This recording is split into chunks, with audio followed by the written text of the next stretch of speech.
dans le cadre du programme Centrale de Sciences que propose l'École centrale de Nantes. C'est un ensemble de rendez-vous avec des enseignants-chercheurs de l'école qui interviennent et qui parlent de leur thématique de recherche et de ce qu'ils font au quotidien.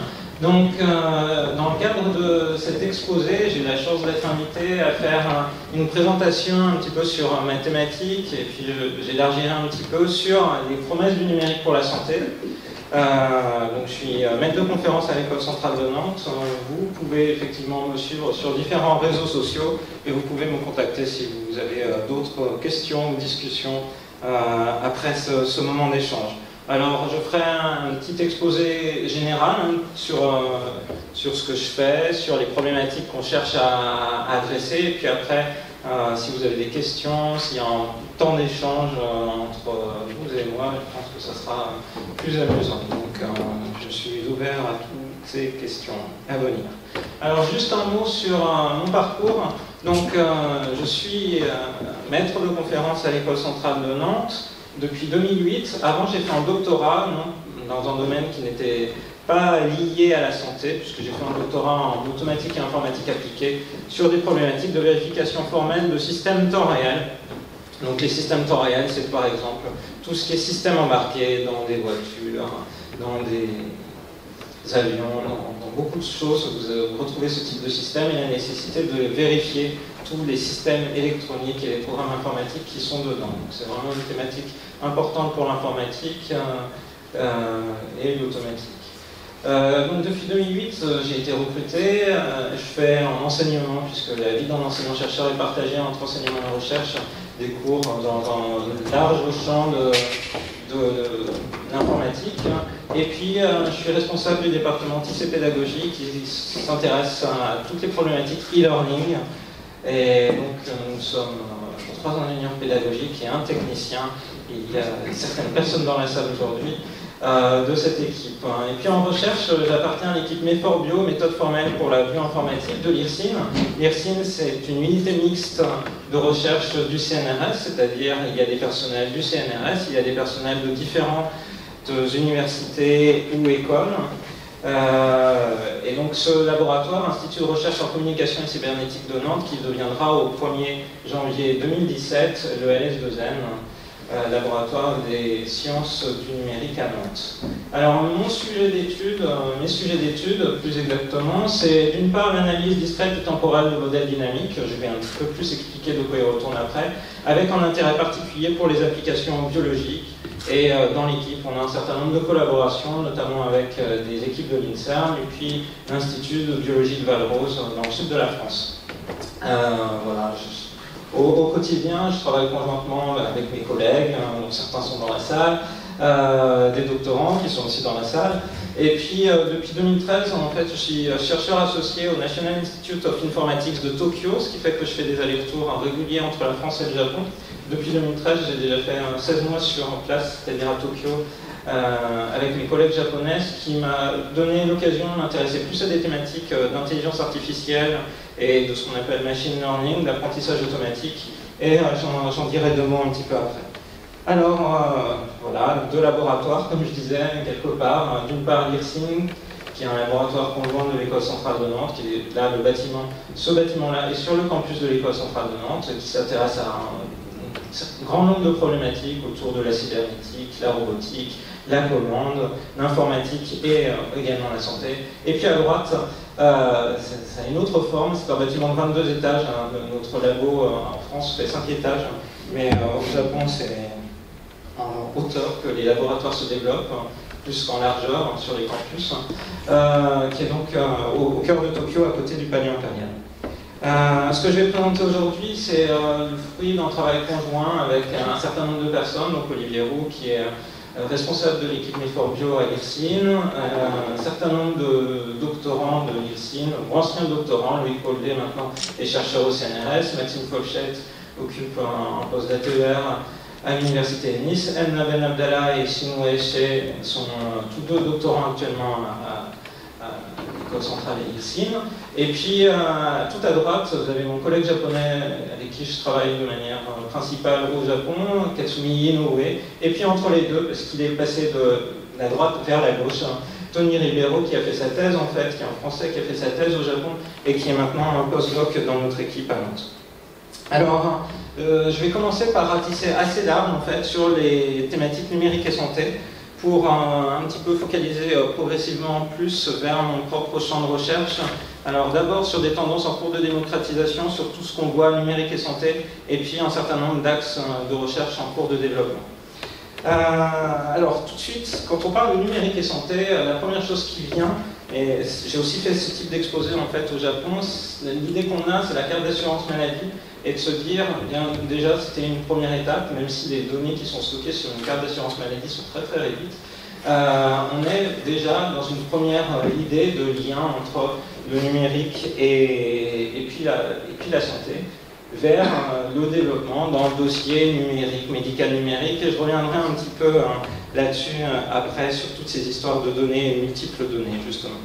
Il y a d'autres aspects où le numérique est directement en lien avec la santé, dans d'autres domaines de la médecine, par exemple la radiothérapie, où on va traiter le cancer une fois qu'on l'a identifié. Il y a des choses depuis les années 70 autour de la tomodensitométrie, et puis par exemple, j'aurais pas mal d'exemples qui sont datés par rapport au Japon, Toshiba qui s'y intéressait depuis 1975, et un certain nombre d'actions autour de ces thématiques-là.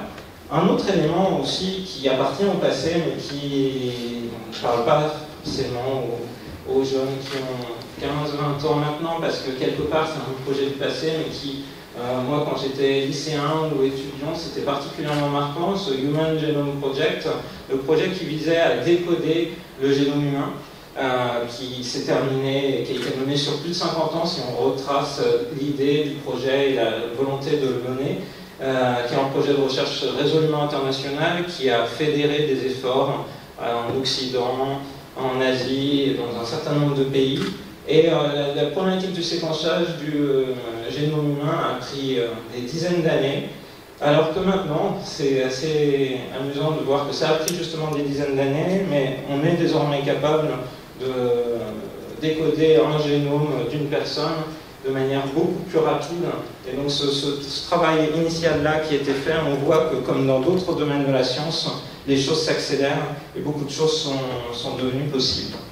Alors évidemment aussi dans tout ce qui est autour de la génétique, vous avez ce lien-là parce que la génétique implique un certain nombre d'analyses statistiques, notamment pour détecter un certain nombre de maladies, justement les maladies génétiques qui sont dépendant de certains gènes qui vont s'exprimer ou non en fonction du sexe, en fonction des personnes, et qui ensuite, statistiquement, vont pouvoir permettre d'être leur origine ou leur impact pourra être identifié sur une éventuelle descendance.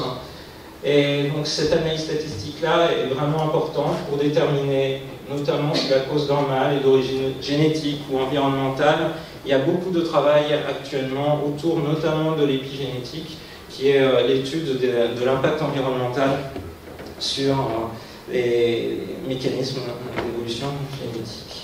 Et puis un dernier élément pour brasser l'arbre, qui est assez amusant quand on le replace maintenant dans ce qu'on est en train de vivre, c'est la santé de la population.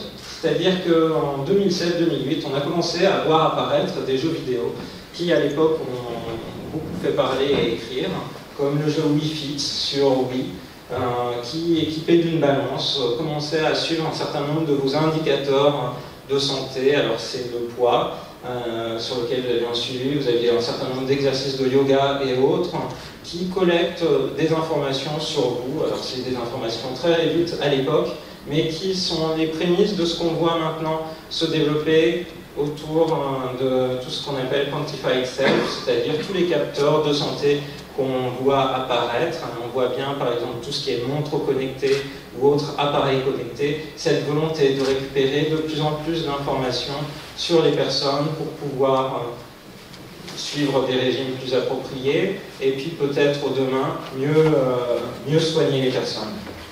Alors, on a fait un panorama un petit peu général des choses qui peuvent venir en tête sur ce lien entre numérique et santé. Maintenant, je vais un peu plus me focaliser sur des tendances en cours de démocratisation et ce qu'on est en train de voir apparaître. Alors, comme je le disais, on commence quand même à voir cette tendance du lifelog c'est-à-dire le fait de quantifier et de garder trace d'un certain nombre de métriques, d'un certain nombre d'indicateurs sur soi. Rien que dans son téléphone maintenant, il y a moyen de capter le nombre de pas que vous avez fait par jour, donc le nombre de kilomètres que vous avez fait. On pourrait avoir des choses beaucoup plus fines, on peut avoir par exemple, on pourrait suivre les altitudes auxquelles vous vous rendez. Donc, ajouté à ça, eh bien, vous avez un certain nombre de fabricants qui vont vous vendre, par exemple, des montres connectées, des lunettes connectées et un certain nombre d'autres appareils qui vont vous permettre d'avoir une évaluation quantitative d'un certain nombre d'indicateurs et de critères sur votre activité physique ou alors sur d'autres choses comme la qualité de votre sommeil, qui vont suivre un certain nombre d'informations à ce sujet. Et toute cette tendance du LifeLog, du Quantified Self, consiste dans la récolte, dans un ensemble de données numériques, telles que maintenant, avec une lunette connectée, on peut capter de manière numérique de la vidéo, de l'audio, des éléments de santé, de l'information de localisation. Et on voit bien que finalement, ce qu'on faisait de manière assez artisanale auparavant, comme quand on allait faire une course le dimanche matin, où on allait noter approximativement en fait, le parcours qu'on avait fait et le nombre de kilomètres qu'on avait couru, dans quelle durée. Maintenant, quand vous revenez après votre course du dimanche matin, vous avez une information très précise du nombre de kilomètres que vous avez fait, de l'altitude, de la déshydratation qui a été associée. La déshydratation a été calculée par rapport au temps qu'il faisait ce jour-là et au taux d'humidité, etc. Et peut être encore plus personnalisée en fonction du nombre de critères et du nombre d'informations que vous donnez sur vous. Donc on est vraiment dans un accroissement énorme du nombre de données numériques qu'on laisse sur son propre corps ou sur d'autres corps, si je puis dire, d'autres informations en lien. Alors il y a cette tendance-là, et j'y reviendrai dans ma conclusion, cette idée en fait qu'on est en train de capter de plus en plus d'informations et que ces informations seront demain importantes en croisement avec d'autres phénomènes médicaux. Il y a tout un champ de recherche autour de la santé médicale dans le domaine robotique. Alors, il y a vraiment un énorme champ de recherche dans le domaine. Alors, il y a des mécanismes qui vont venir aider le chirurgien à effectuer son opération avec éventuellement une opération qui est faite non pas directement sur le patient, mais qui va être faite sur un autre appareil déporté, sachant que l'idée à terme, c'est de se dire que le chirurgien, peut-être qu'il opérera depuis la capitale ou depuis les grandes villes, des personnes dans des petits hôpitaux de quartier, en tout cas c'est comme ça par exemple que le Japon voit les choses, où des robots très perfectionnés seront mis en place, mais le chirurgien ne sera pas là en permanence, mais il fera son opération à distance via des moyens de téléintervention sur le patient. Évidemment, ça pose un certain nombre de questions, d'une part sur le consentement du patient, sur toutes les problématiques éthiques et les problématiques légales s'il survient un problème. Je vous laisse imaginer qui c'est la faute s'il n'y a plus de réseau en pleine opération. Je caricature, mais c'est ce type de choses qu'il faut avoir en tête, c'est-à-dire qu'il y a dans tout ce qui est téléintervention et plus globalement tout ce qui requiert de l'intelligence artificielle aujourd'hui, on voit bien qu'il y a des problématiques éthiques non tranchées sur ces problématiques. Ensuite, eh bien, on voit le développement de micro-machines, par exemple la capsule pour endoscopie, vous en avez un exemple ici, que vous allez absorber et qui va ressortir naturellement 4 heures plus tard, et qui a pour but de rendre l'opération d'endoscopie un peu moins douloureuse. Et puis, eh bien, dans mon laboratoire et puis dans d'autres laboratoires de l'École centrale, il y a des études autour de ces systèmes, notamment des systèmes robotisés d'aide à l'insertion d'aiguilles, beaucoup de choses autour de ça. Les robots médicaux, c'est aussi d'autres aspects qu'on verra après. Alors, un autre aspect aussi, là encore, dans la récolte de données, qui est un peu surprenant, mais qui est un fait, c'est le suivi en direct des épidémies. Notamment, en fait, la possibilité de faire un lien entre les recherches des utilisateurs sur Internet, d'un certain nombre de mots-clés, et le nombre de patients qui sont diagnostiqués comme malades d'une maladie. Donc, par exemple la grippe, mais Google a aussi fait ça pour la dengue et pour deux autres maladies. Donc là, c'était un projet expérimental de recherche, mais qui a duré quand même pendant 3 ans. Vous pouviez accéder sur ce site-là en temps réel, en fait, à un certain nombre d'informations sur les requêtes qui étaient opérées par rapport aux symptômes que les gens pouvaient avoir.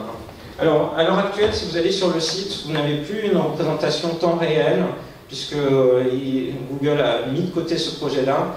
Mais auparavant, vous pouviez avoir cette représentation qui était assez impressionnante. Alors là, on va voir juste une vidéo. L'idée, en fait, c'est qu'on puisse suivre à travers le monde, en fait, l'évolution d'un certain nombre de maladies et qu'on puisse prédire aussi l'évolution de cette maladie par rapport aux éléments que les gens tapent dans les moteurs de recherche, puisque généralement, quand vous êtes malade, vous commencez maintenant à taper dans un moteur de recherche vos symptômes et à chercher finalement pourquoi, qu'est-ce que vous pourriez faire. Donc, des données ont été collectées pour énormément de pays.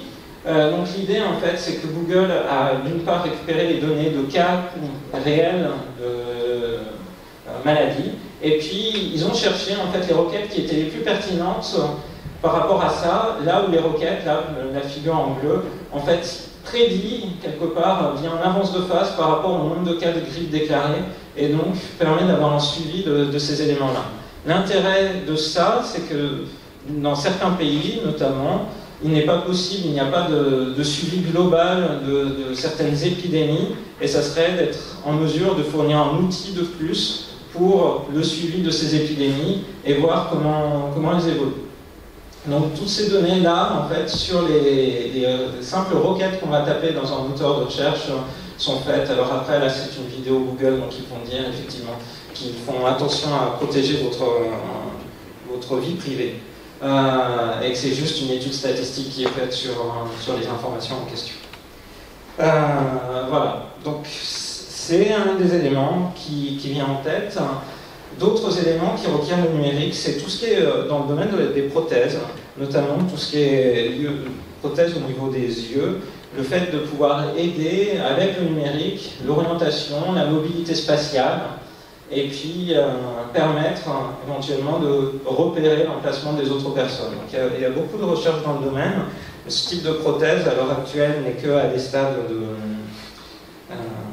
peu avancés de démocratisation et de généralisation, puisqu'on voit que le coût est encore assez important et requiert vraiment des travaux supplémentaires avant de passer le cap de la démocratisation pour toutes les personnes atteintes de problèmes au niveau de la vision.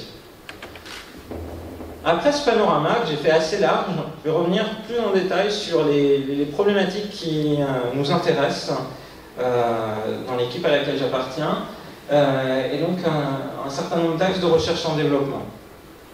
Mais d'abord, un mot à propos des robots.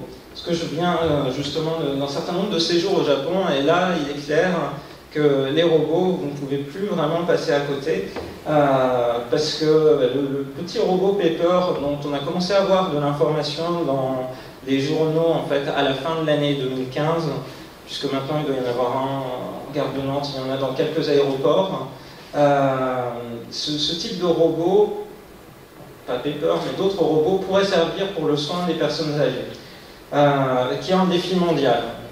Je le disais, au Japon, c'est vraiment un problème. La démographie du Japon fait qu'on est face à un pays qui représente 128 millions d'habitants, 1,4 enfants par couple, ce qui est évidemment insuffisant pour assurer un renouvellement. Le but du Premier ministre, c'est de stabiliser la population d'ici 2050 à 100 millions d'habitants. Pour 128 millions actuellement, on voit le déficit et le problème que cela représente, et aussi une augmentation du nombre de personnes âgées dont il va falloir s'occuper.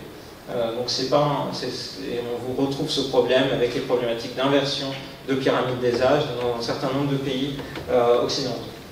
Il y a un certain nombre d'entreprises et de projets qui ont visé à faire émerger des solutions par rapport à ça. Alors en France, le robot le plus connu de la société Aldebaran Robotics, qui était une société française à la base, qui ne l'est plus, contrairement à ce que pensent encore beaucoup de Français maintenant. Aldebaran Robotics a été racheté par le japonais SoftBank, en fait, qui a justement, dans une de ses premières commandes, a commandé ce robot Pepper à la société, qui est un robot à 2000 €, qui a pour but d'être, on va dire, le premier robot domestique qu'on va avoir chez soi, qui va répondre à un certain nombre de questions. C'est pas un robot d'aide aux tâches ménagères, c'est plutôt un robot d'aide au quotidien, c'est-à-dire les mêmes choses que vous demanderez à votre smartphone, vous pourrez lui demander et avoir des retours directement. Donc cette société-là a développé le robot Nao, et par exemple à l'école centrale, il y a eu des interventions de Sophie Saka sur le robot, comment le robot Nao peut aider à des problématiques par rapport à l'autisme. Aldebaran Robotics donc, développe d'autres robots, donc développe Paper qui était plutôt à des fins commerciales ou à des fins d'aide. C'est rigolo hein, parce que Paper est un robot récent, mais il apparaît déjà dans des mangas au Japon. C'est donc déjà devenu une star multimédia. Et puis de manière plus ancienne, et on va dire un peu plus orientée autour des personnes âgées, il y avait le robot Paro, qui est le robot phoque qu'on voit ici sur mon image. Le robot Paro qui a été lancé en 1993 par le centre de recherche AIST au Japon, qui coûte 350 000 yens, c'est-à-dire à peu près 3 000 €, et qui est devenu un compagnon pour un certain nombre de personnes âgées dans les maisons de retraite. Et lui aussi, il a accédé à la notoriété multimédia puisqu'on le retrouve dans un épisode des Simpsons. Alors des robots pour le soin des personnes âgées, oui, il y en a un. C'est vraiment un projet large, c'est-à-dire la société Aldebaran là encore mène un travail autour du projet Roméo, donc qui est un robot qui mime un certain nombre d'actions humaines et qui doit pouvoir aider véritablement à aller chercher une tasse de café si on lui demande une tasse de café, donc qui dispose d'un ensemble de mouvements beaucoup plus complexes en fait que les robots précédents développés par la même entreprise. Mais on est dans l'idée à terme d'avoir des robots qui puissent véritablement venir en aide aux personnes âgées, prendre des objets, ouvrir des portes, s'asseoir et les accompagner. Voilà. Alors, aussi, je le disais, du Japon, donc il y aura quelques références. Ça pose un certain nombre de questions, hein, tous ces robots qui sont en aide aux personnes âgées. Et les Japonais s'en sont emparés dans le domaine de la science-fiction, notamment dans un manga et dessin animé qui s'appelle Rojin Z, qui a été scénarisé par la même personne qui a créé le manga Akira, qui est très connu pour qui s'intéresse à la bande dessinée japonaise. Donc dans le Rojin Z, vous avez des systèmes complets dans lesquels les personnes âgées, comme ici le héros de l'histoire, vont être mis. Le robot va suivre tous ces indicateurs, va s'occuper aussi de toutes les tâches ingrates qui peuvent arriver liées au fait de s'occuper d'une personne âgée, mais il arrive un moment, c'est une œuvre de science-fiction, une œuvre de fiction, il arrive un moment où le robot se détracte et on tombe dans la comédie loufoque, mais ça pose bien ce type de questions. Alors pour la petite histoire, on se rend compte tout au long de l'intrigue en fait que le robot en question, c'est pas juste un robot qui était développé à des fins médicales, mais c'était un robot qui était commandé par le ministère de la Défense au Japon, dans l'intrigue en question. Tout ça pour dire que ça interpelle. Maintenant, je vais revenir plus à des problématiques génétiques qui sont celles auxquelles on s'intéresse au quotidien au sein de notre équipe, et notamment en fait ce qu'on peut commencer à voir apparaître. C'est-à-dire, je l'ai dit, le séquençage du génome humain, c'est un projet qui a pris des dizaines d'années avant d'être réalisé, mais maintenant, il y a eu un certain nombre de techniques qui ont vu le jour et qui permettent du séquençage beaucoup plus rapide, et donc des techniques de séquençage au débit sont maintenant le quotidien des biologistes. Et à tel point qu'on voit apparaître des petits séquenceurs USB de l'ADN pour des coûts relativement raisonnable par rapport à ce qu'a pu représenter en fait le séquençage humain auparavant. Alors ces séquenceurs ADN ne sont pas connus pour être d'une fiabilité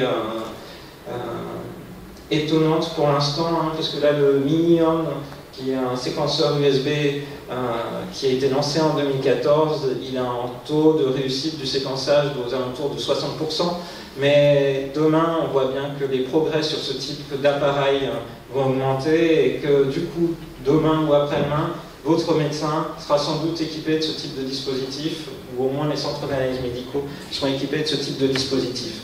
Donc on va vraiment aller vers une idée d'avoir une analyse personnalisée, individuelle, possibilité de récupérer les données de l'ADN de chaque individu, qui pose évidemment des questions sur la manière dont ces données doivent être stockées, sécurisées, utilisées. Alors, dans l'équipe à laquelle j'appartiens, on s'intéresse justement à partir des problèmes des informations génétiques. Ce qu'on veut être capable de faire, c'est d'avoir des modèles dynamiques, qualitatifs, prédictifs. Alors, tous les mots ont leur importance ici, c'est-à-dire on est dans l'ordre des modèles. On part d'un système, on va chercher à en obtenir une modélisation et on cherchera, partant du modèle, à obtenir de l'information, d'une part sur ce qu'on a représenté et également arriver à prédire des comportements pour pouvoir dire, par exemple, dans une problématique de thérapie, que si on injecte tel ou tel composant chimique, alors le système va évoluer vers tel ou tel autre type de comportement. C'est pour ça que la notion prédictive est très importante et donc on veut avoir cette idée-là. On est dans le domaine de l'informatique et donc chez nous, on va dire, par caricaturant, les informaticiens ils parlent en termes de 0, de 1, parfois ils savent parler en termes de nombres entiers, 0, 1, 2, 3, 4. Donc on va être vers une représentation en fait, des données biologiques qui sont souvent plutôt dans l'ordre du continu. On va les représenter de manière discrète et donc de manière plutôt qualitative. Ce qui n'empêchera pas d'obtenir des résultats quand même intéressants. Notre but, c'est d'aider les concepteurs de systèmes au sens large, notamment les partenaires biologiques, à découvrir des failles potentielles dans le système qu'ils étudient. Ça va être de pouvoir prévoir le comportement de ce système-là, étant donné certaines conditions, et puis également pouvoir proposer des modifications pour, par exemple, empêcher le système d'exhiber un comportement non voulu.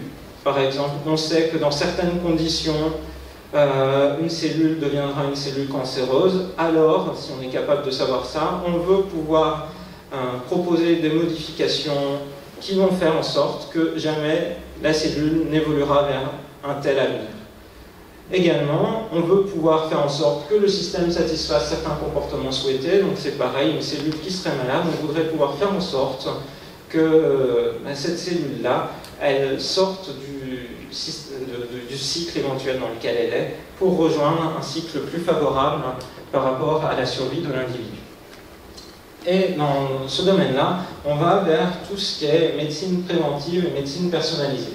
Alors, les objectifs sont, à long terme, de pouvoir diagnostiquer des maladies à un stade précoce et puis d'arriver à concevoir de nouvelles thérapies. Alors, pour rappel, sur la figure en haut à droite, on a ce qui se passe au sein d'une cellule, au sein même de notre ADN. Donc, l'ADN est l'ensemble d'informations qui vont coder un grand nombre de traits de l'individu. Et donc, au sein de l'ADN, il y a des mécanismes de transcription et de traduction qui voient le jour. Donc, on a ce type de réseau de régulation qui est au cœur d'un certain nombre de problématiques du vivant. Et au sein de ces problématiques du vivant, eh bien, on va étudier en fait le système vivant comme un ensemble de systèmes en interaction, un ensemble de réseaux en interaction qui vont nous permettre éventuellement de se rendre compte que l'expression de tel gène ou de telle protéine est la cause de tel effet et qu'à l'inverse, si on injecte ou si on insère tel ou tel composant, on va obtenir tel autre effet. Le problème qui vient, c'est comment fonctionnent tous ces ensembles de réseaux dynamiques qui sont en interaction et quels sont les effets sous-jacents. Alors, pour donner un ordre d'idée, même si je ne rentrerai pas dans les détails aujourd'hui, un domaine d'application, une collaboration très concrète qu'on a dans l'équipe, se passe avec l'Institut de biologie de Valrose et un certain nombre d'autres acteurs de la bioinformatique en France sur l'étude du rythme circadien. Ce qu'on cherche à étudier, c'est les mécanismes de réseaux de régulation génétique qui sont derrière le rythme circadien. Le rythme circadien, c'est chez quelqu'un qui mène une vie normale, saine, donc pas certains de mes étudiants, et pas les doctorants qui sont dans la salle, je sais qu'ils mènent une vie saine. Vous vous levez en fait à 6 h du matin, la lumière du soleil est le régulateur principal qui va mettre en branle toute la machine associé au cycle circadien, et un certain nombre de choses qu'on retrouve sur un délai de 24 heures. Donc, tous les 24 heures, normalement, à la même heure, vous commencez à avoir sommeil. Tous les 24 heures, à la même heure, vous avez la meilleure coordination, la meilleure vitesse de réaction, c'est dans l'après-midi, jusqu'à un certain nombre de moments qui doivent aboutir à dormir. Cela dit, ces études-là sont très importantes, on le voit dans plusieurs aspects, avec un certain nombre d'impacts sociétaux derrière. D'une part, l'étude du rythme circadien est importante pour comprendre, en fait, ce qui se passe pour les personnes qui travaillent en 3-8. Les personnes qui sont soumises de manière régulière à des jet lag. Les personnes qui souffrent tout simplement en fait, de dérégulation au niveau de leur rythme circadien, par exemple, qui ne retrouvent pas de sommeil de manière régulière. On le voit, je voyais encore une étude hier sur le sujet, il y a énormément de questions sur l'impact de ces petits appareils sur justement les cycles de sommeil et sur le fait, en fait que les rayons envoyés par ce type de dispositif en fait, jouent quelque part le même rôle que joue la lumière du jour le matin, et donc vous maintiennent éveillé et envoie des faux signaux à votre corps. Donc plutôt que de lancer la sécrétion de la mélatonine, va retarder ce mécanisme de sécrétion, donc vous allez vous endormir plus tard, et donc plus difficile. Donc tout ça est très important et fait l'objet d'un certain nombre d'études, d'équipes de biologistes, d'équipes de bioinformatiques, d'équipes de physiciens autour de ces questions-là. Et on a donc un projet en cours qui court jusqu'en 2018 avec nos collaborateurs biologistes sur ce sujet-là. Alors, ce que nous fournissent nos collaborateurs biologistes, généralement, quand on est face à un système dynamique de ce type-là, c'est ce type d'information. Alors déjà, là, ils sont mis sur un graphe, en pratique, qui vous envoie un fichier Excel qui contient 45 000 gènes sur une certaine résolution temporelle, donc par exemple 48 pas temporels, et donc 46 000 gènes, 48 pas temporels, et avec ça, vous êtes bien content et vous ne savez pas trop que faire. Alors, quand on récupère ce type d'informations, ce qu'on va faire, nous, en développant des approches qualitatives, c'est déjà, on va s'arrêter, on va d'abord faire une première abstraction, c'est-à-dire on ne va pas étudier chaque donnée de manière continue, mais comme je le disais, on raisonne en termes de 0 et de 1, donc on va procéder à une première partie de discrétisation. Donc la discrétisation, elle va consister à prendre la concentration et à procéder à un mécanisme de séparation en fait. Et on va considérer qu'en dessous d'une certaine barre, tout est à 0 et au-dessus d'une certaine barre, tout est à 1. Grosso modo, ça voudrait dire la protéine est exprimée ou la protéine n'est pas exprimée. Évidemment, si vous la placez au milieu, c'est une méthode de discrétisation. Il n'est pas dit que ce soit la méthode de discrétisation optimale dans tous les cas. C'est juste pour donner un exemple. Donc là, par exemple, on a deux niveaux. On a le niveau 0, donc tout ce qui est en bas, tous les points qui sont en bas, d'un point de vue informatique, je les représenterai comme étant un 0, et tout ce qui est en haut, dans la zone verte, je les représenterai avec un 1. Évidemment, on peut aller plus loin, en fait. Ce que j'ai dit auparavant, c'est une discrétisation booléenne. Parfois, on va vouloir aller plus loin, parce qu'on va se rendre compte, par exemple, que sur la partie en haut, ça aurait été bien de faire une sous-répartition. Donc, on va mettre des niveaux qualitatifs, là, 0, 1, 2, pour représenter la protéine n'est pas exprimée, ou je la considère comme pas exprimée, la protéine est un peu exprimée, la protéine est très exprimée. Donc c'est la base. Et puis ce avec quoi on travaille, justement, c'est des réseaux de régulation génétique, qui sont des réseaux booléens ou multivalués, dans lesquels on va retrouver un certain nombre de composants, qui sont en fait l'abstraction des gènes qui sont en interaction. Donc sur la gauche, vous avez deux gènes qui sont en interaction, ici, A et C. La flèche de A vers C indique que A régule positivement C, c'est-à-dire que A active C, et à contrario, la flèche un peu bizarre sur A dit juste que j'ai une auto-inhibition de A, c'est-à-dire que quand A est présent, il s'auto-inhibe, donc il a tendance à faire diminuer la concentration de A. Et puis, comme j'ai procédé ici dans ce système, auparavant à une discrétisation booléenne de mon système, mes valeurs A et C, elles sont 0 ou 1 pour chacun. Et après, sur ce type de système, eh bien, j'ai différents scénarios possibles. Alors, je pourrais déballer l'ensemble des scénarios. Là, vous en avez un, par exemple. A, initialement, il est à un niveau 1. donc c'est-à-dire il va activer C. C dans l'état initial qui est à gauche, bah, C il est au niveau 0. Donc il arrive un moment en fait où l'activation va nous mener à un état où j'ai A au niveau 1 et C au niveau 1. Et puis il arrive un moment où l'auto-inhibition de A sur lui-même joue son rôle et va faire baisser A de 1 à 0. Un autre scénario aurait été de dire, eh bien en fait, l'auto-inhibition de A, elle se passe plus rapidement que l'activation de A sur C. Donc c'est un autre scénario possible, etc., etc. Nul besoin de dire que j'ai évidemment des systèmes qui sont plus complexes que des systèmes à deux composants dans la vraie vie. Donc juste pour ceux qui sont un peu familiers à l'informatique, on a évidemment différentes sémantiques qui sont possibles sur ce type de mécanisme de régulation, c'est-à-dire là, comme je vous l'ai dit, j'ai considéré que chaque changement se passait indépendamment les uns des autres, c'est-à-dire qu'à pour un changement, ça n'impacte qu'une seule de mes variables.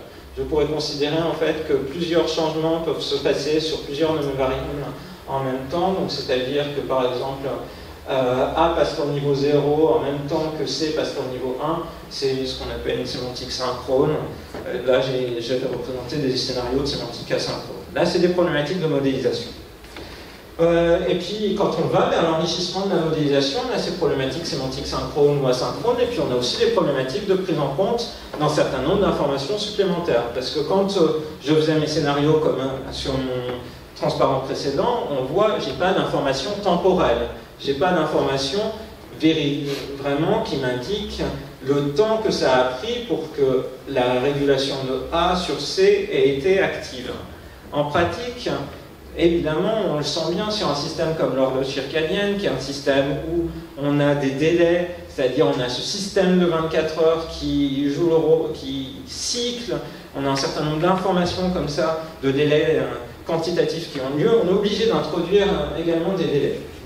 Donc, on est aussi intéressé par ce type de système, c'est-à-dire des réseaux dans lesquels on a à la fois ce type d'informations, et puis on a des délais en plus qui vont représenter, et on va représenter l'évolution sur des chronogrammes, on va avoir l'évolution du délai, on va s'intéresser concrètement, par exemple, au temps que va prendre la régulation de F sur A, la régulation de F sur C, et en fonction du fait que le délai pris par l'une des régulations soit plus grand que l'autre ou pas, eh bien je n'aurai pas la même évolution de mon système. Et évidemment, introduire ces délais m'enrichit et rend le système plus complexe. Alors pour se donner un ordre d'idée et puis aussi alterner un petit peu, je voudrais juste vous montrer ça a marché. Une vidéo en fait qui est proposée par IBM. IBM a lancé un certain nombre de vidéos qui représentent ce qu'est le futur selon IBM pour la médecine et la santé. Et IBM dans la petite vidéo qu'ils ont prévue par rapport au futur dans le domaine de la santé, c'est justement que votre médecin, comme tout à l'heure, vous avez une maladie, par exemple en cancer, ça va être un problème croissant puisque le nombre de cancers lié à l'augmentation de l'âge des personnes va mécaniquement augmenter. En fait, l'idée c'est que dans le point de vue numérique dans le cloud, on soit capable d'avoir un grand nombre d'informations, notamment des informations génétiques sur chacun des individus, qui seront accessibles en temps réel à chacun des médecins que vous pourrez aller voir, donc à la fois votre généraliste, votre spécialiste, les différents spécialistes que vous pouvez aller voir, et donc auront directement l'ensemble des informations en question et pourront, se basant sur ces informations à la fois génétiques et également tout le dossier, l'ensemble des informations qui auront été fournies sur votre cœur, par votre cardiologue, etc., arriver à tirer de l'intelligence de l'ensemble de ces éléments-là. J'ai mis cette petite vidéo juste pour dire que même les grands acteurs en fait, de l'informatique, tel IBM, s'intéressent vraiment à ces sujets-là et qui représentent vraiment une problématique importante. Alors, le principal frein ou la principale difficulté, c'est quand vous allez voir des réseaux de régulation. Comme j'ai dit tout à l'heure, ça ne va pas être juste deux éléments qui vont être en interaction gentiment les uns avec les autres. Non, c'est plusieurs centaines, milliers de composants qui sont en interaction. Donc là j'ai mis par exemple un réseau de régulation de cellules de mammifères. On voit bien en fait que c'est complètement lisible si je le regarde juste comme ça. Ici on a un rappel de l'ensemble des états de transition d'un cycle cellulaire de la levure. En fait, quand on est face à ce type de réseau de régulation génétique, donc ici des réseaux de taille importante, les objectifs qu'on a généralement c'est de vérifier si certains comportements désirés ou non souhaités sont possibles, c'est-à-dire est-ce que le système va atteindre un état dans lequel je ne veux pas aller, ou est-ce qu'il va assurément atteindre un état dans lequel je veux qu'il aille. Je veux généralement identifier les attracteurs, je veux identifier les mécanismes oscillants, je veux identifier un certain nombre de propriétés qui vont me permettre de valider ou non notre modèle. En fait, identifier et vérifier les comportements, ça a deux rôles. D'une part, réussir à obtenir des nouvelles informations sur un système que j'étudie, c'est-à-dire nous permettre demain de pouvoir de dire aux biologistes a priori dans telle et telle condition, ton système il va évoluer comme ça. Et donc le biologiste va aller faire la manip et va me confirmer ou m'infirmer en fait cette information-là. Deuxième chose, simplement, c'est déjà de valider mon modèle. Parce que quand je construis un modèle, il y a plusieurs manières de construire un modèle dans un système vivant. Ça va être par exemple de le construire à la main en se basant sur la littérature, donc Google Scholar est mon meilleur ami. Ça va être de se baser sur les connaissances du biologiste. Le biologiste est aussi mon meilleur ami. Et puis ça va être en se basant simplement sur des discussions sur la manière dont les choses devraient se passer. Je construis mon modèle, mais en quoi mon modèle est une représentation correcte et valide de mon système. Le modèle, il existe finalement autant de modèles que de questions auxquelles on peut répondre, de choix en fait au niveau de l'abstraction. Donc par exemple, être capable d'identifier rapidement les attracteurs, qui sont une chose que les biologistes recherchent en général, est un élément important pour valider ou m'invalider mon modèle. Comprendre aussi, bêtement, avec un modèle, quels sont les composants qui sont à l'origine de certains comportements. Et comment je vais réussir à contourner l'explosion combinatoire du nombre de mes éléments, puisque là, quand j'avais mon réseau avec deux gènes,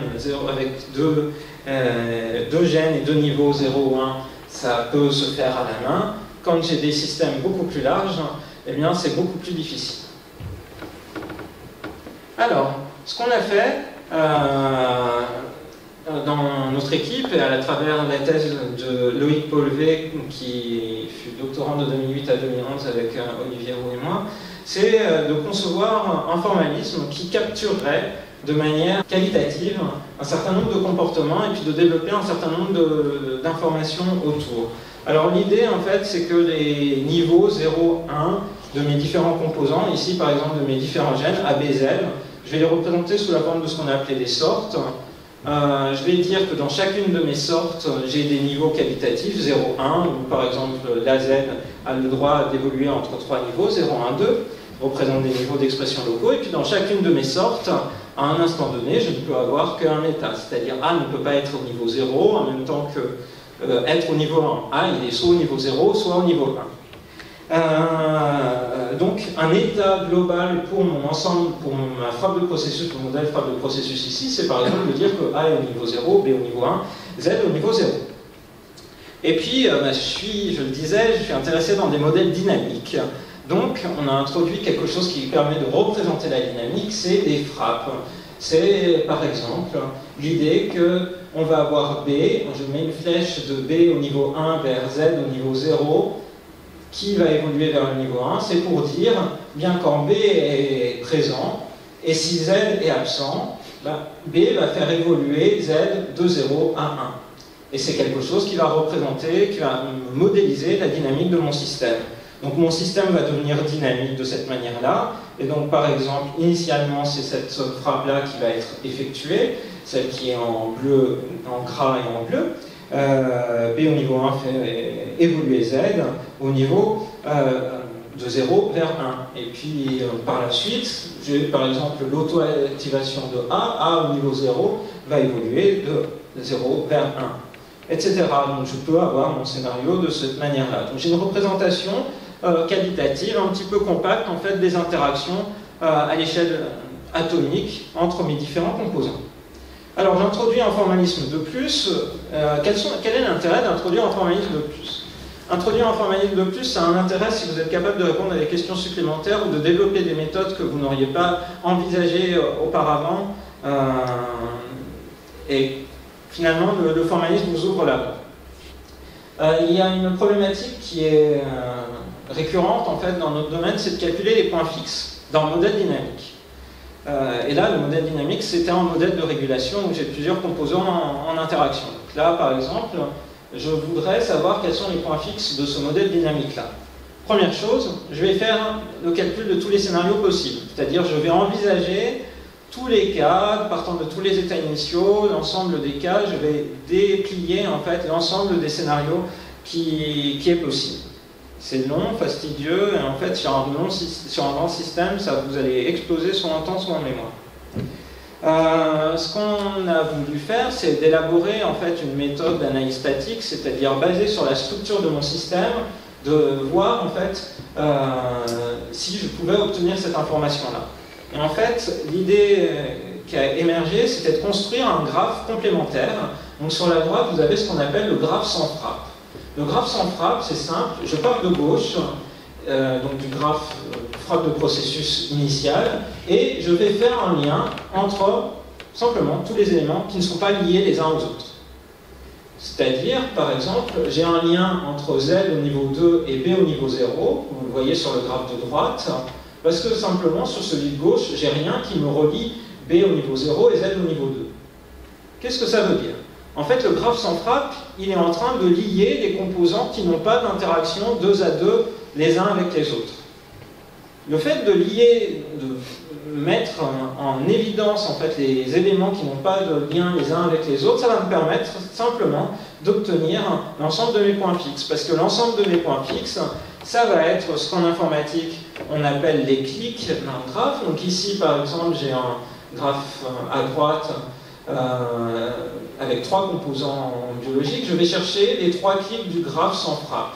Les 3 clics du graphe sans frappe, c'est-à-dire c'est l'ensemble des éléments qui me relient un élément de Z, un élément de B et un élément de A. Quand j'ai ça, quand j'ai ma clique là qui relie Z au niveau 0, B au niveau 0 et A au niveau 0, en fait, j'ai un triplet d'informations dont je sais que en fait, ces éléments-là ne sont pas liés par quelque chose de dynamique les uns vers les autres.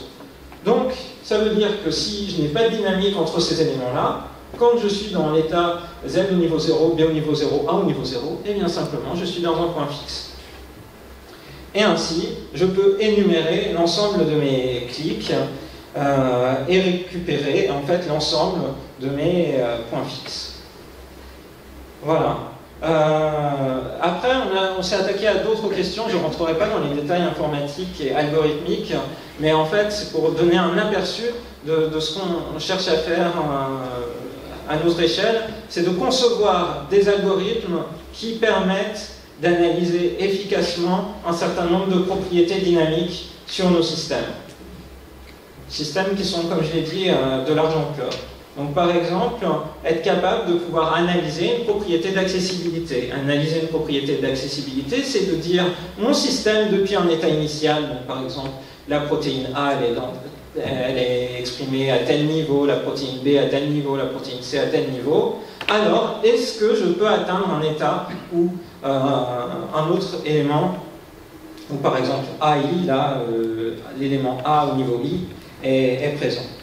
Donc ça, si je cherche à faire de l'accessibilité, je peux chercher à calculer tous les états possibles, ça va me prendre du temps, ou alors, ce qu'on a fait, ce qu'on a cherché à faire, c'est de construire des approximations. Et de construire, en fait, sur des surapproximations et des sous-approximations, en fait, des algorithmes efficaces pour répondre à ces problématiques-là. Après, il faut faire en sorte que c'est chercher, trouver les bons algorithmes qui nous permettent de conclure de manière efficace dans la plupart des cas. Alors, je vais résumer et puis présenter quelques pistes en fait, pour le futur de ce qui nous intéresse. Alors, dans la méthodologie globale de recherche qu'on suit, finalement, la première étape, c'est partant d'un système qui est un système biologique, on cherche à l'abstraire pour en construire un modèle qualitatif dynamique. La méthode d'abstraction, jusqu'à maintenant, dans ce qu'on était habitué, on le faisait plutôt à la main, ou en se basant sur les connaissances des biologistes, donc la littérature, des discussions avec des partenaires bio, etc. L'étape 2, c'est de formaliser les propriétés qui sont non souhaitées ou attendues sur le système. Alors il y a des logiques, par exemple temporelles, qui existent, j'ai juste cité une, TCTL, mais vous avez des logiques qui sont développées tout particulièrement pour analyser les systèmes dynamiques. Ou alors vous pouvez simplement incorporer des représentations des propriétés dynamiques dans le modèle. Et puis vérifier, alors par différentes méthodes informatiques, le modèle checking par exemple, qui va vérifier si la propriété est vraie sur votre modèle, ou des mécanismes d'interprétation abstraite ou d'analyse statique, comme je l'ai montré tout à l'heure sur les points fixes, si le modèle satisfait ou pas les propriétés. Si tel n'est pas le cas, et ça c'est un défi, ce qu'on voudrait, c'est pouvoir proposer automatiquement des modifications sur le modèle telles que les propriétés soient garanties. Alors on a deux applications en cours dans l'équipe, une qui s'appelle le Dream Challenge en fait. À l'heure actuelle, dans le domaine de la recherche, il y a de plus en plus de compétitions ouvertes. Les biologistes fournissent des données, posent un certain nombre de questions, et des équipes de modélisateurs, bioinformaticiens ont 6 mois par exemple pour répondre à ces questions, par exemple sortir un certain nombre de connaissances derrière. Donc ça c'est une des applications en cours, et puis le rythme circadien chez les mammifères, comme je l'ai dit, qui fait l'objet d'une étude. Ce qui est connu, c'est cette hiérarchie qu'on appelle DKIW pour Data Information Knowledge Wisdom. Grosso modo, c'est vraiment le processus qu'on suit. C'est-à-dire la première chose qu'on obtient maintenant, c'est des datas, c'est des données élémentaires. Par exemple, vous avez un tableau Excel juste avec des valeurs continues, par exemple 0, 11, 786, et puis plein d'autres données qui correspondent à des données d'expression différentes. La deuxième étape, c'est d'arriver à obtenir de l'information, c'est-à-dire à établir des connexions entre les données. Et par exemple, une information, c'est d'établir l'information que la concentration de la protéine B augmente d'une certaine valeur après que la concentration de C a atteint une certaine autre valeur. Quand vous avez ça, qui est une information, c'est quelque chose qui est objectivement observable dans l'ensemble des données que vous avez, il faut en tirer une interprétation. Et une interprétation ici, c'est par exemple, puisque la protéine B augmente quand la concentration de C a atteint un certain seuil, c'est que la protéine C est un activateur de B. C'est une interprétation. Et on va vers une synthèse, c'est-à-dire j'ai une hypothèse qui va me conduire vers le futur d'autres expériences, parce que dans ce cas-là, j'ai réussi à tirer une interprétation, il va falloir aller plus loin, j'ai intérêt à envisager des expériences supplémentaires pour vérifier que c'est régule positivement B. Alors c'est vraiment ce qu'on fait, donc là on a un certain nombre de travaux en cours, c'est-à-dire partant des données qui sont à gauche, donc j'ai représenté le tableau Excel, j'ai juste fait une capture d'écran d'un tableau qu'on a récupéré récemment, et puis une visualisation graphique faite par Tony, qui est un postdoc, de données de série temporelle, donc des données d'expression en fait des gènes au fil du temps. On va discrétiser cette information et puis à travers différentes méthodes qu'on cherche à avoir, on va en tirer un modèle. Le modèle, ça va être par exemple un programme logique, ça va être des frappes de processus. Finalement, on peut envisager vraiment une énorme gamme de modèles. Ce qu'il faut voir après, c'est en quelles questions répondent ces modèles ou pour quelles questions ces modèles sont pertinents. Il est pertinent de les utiliser. Donc ça, c'est une étape. Construire le modèle. Une fois que vous avez votre modèle, il y a aussi des propriétés. Donc les propriétés, il faut les discuter avec vos collaborateurs et arriver à les formaliser et donc bien les comprendre. Et pour bien les comprendre, c'est les écrire dans une certaine forme de logique. Donc là, j'ai mis des éléments de logique juste pour les représenter. Mais par exemple, dire qu'il est toujours vrai qu'il y a des alternances périodiques entre les niveaux d'une protéine PC, ça se formalise en TCTL de la manière dont je l'ai représenté ici, dans le cadre d'une représentation booléenne qu'on avait faite auparavant. Donc, toutes les propriétés, comme des propriétés de comportement nominal, d'entraînement, de couplage, on va les exprimer avec ce type de logique. Et puis, on va aller chercher à les vérifier. Alors après, il y a plein de domaines différents vous avez des systèmes analysés. Là, quand on est dans le domaine de la vérification, parfois on va chercher des méthodes de vérification qui s'appliquent au système temps réel. Vous comprenez pourquoi je suis passé de l'informatique aux applications biologiques, c'est-à-dire il y a des liens entre les deux, il y a des choses, des méthodes, des manières de voir qui peuvent être utiles, et donc qui permettent de fournir des modèles formels et qui vont nous permettre, des algorithmes qui vont nous permettre de voir si le modèle satisfait ou non les propriétés attendues. Il y a un certain nombre d'outils qui sont développés à l'IRSIN. Alors il y a des outils qui sont développés initialement purement pour des modèles temps réel du type système embarqué, comme l'outil Romeo qui est fait sur les réseaux Petri pour modéliser et représenter des systèmes temps réel. On l'a récemment utilisé avec un doctorant allemand pour vérifier une partie du système de l'horloge circadienne. Et puis, il y a le doctorant Loïc Polvé avait développé un outil qui s'appelle Paint, qui permet de faire de l'analyse de frappe de processus. Alors, bénéfices et limites d'une telle approche, c'est-à-dire informatique, où on va chercher à vérifier si oui ou non une propriété est vérifiée. Alors il y a plein de types de modèles checking différents, mais grosso modo ce que vous récupérez à la queue, c'est une réponse oui-non, des probabilités, c'est-à-dire votre propriété, oui elle est vraie, mais avec 80% de probabilité, ou alors, maintenant il y a du modèle checking qu'on dit paramétrique, c'est-à-dire on est capable de récupérer une plage de valeurs dans lesquelles la propriété va être vérifiée. Donc c'est très bien pour analyser les propriétés dynamiques d'un système, par exemple le comportement dynamique dans un système en cas de perturbation. C'est très bien pour sélectionner les modèles qui exhibent les comportements attendus, donc valider le modèle que vous voulez garder ou pas. Par contre, c'est très mal si je vous dis que le système ne vérifie pas la propriété que vous attendez. C'est très mal au sens où le modèle checking en lui-même ne vous propose pas en fait, de suggestions sur la manière de corriger un modèle. Donc, il va falloir faire autrement. Et, on le voit, ça requiert évidemment un modèle en entrée. Donc, ça met vraiment l'accent sur la nécessité d'avoir un modèle approprié. Donc pour moi, la prochaine étape, c'est véritablement tout ce qui est la possibilité de proposer automatiquement des modifications sur le modèle. Alors pourquoi automatiquement? Parce qu'on est sur des modèles de trop grande taille pour pouvoir faire à la main et suggérer une modification à la main de tel élément, de telle sorte que les propriétés attendues soient garanties. Donc il y a plusieurs types d'approches. On peut se référer à ce qu'on appelle dans la littérature la théorie du contrôle, dans lequel il y a un certain nombre d'indicateurs qui pourraient nous être utiles dans nos approches informatiques.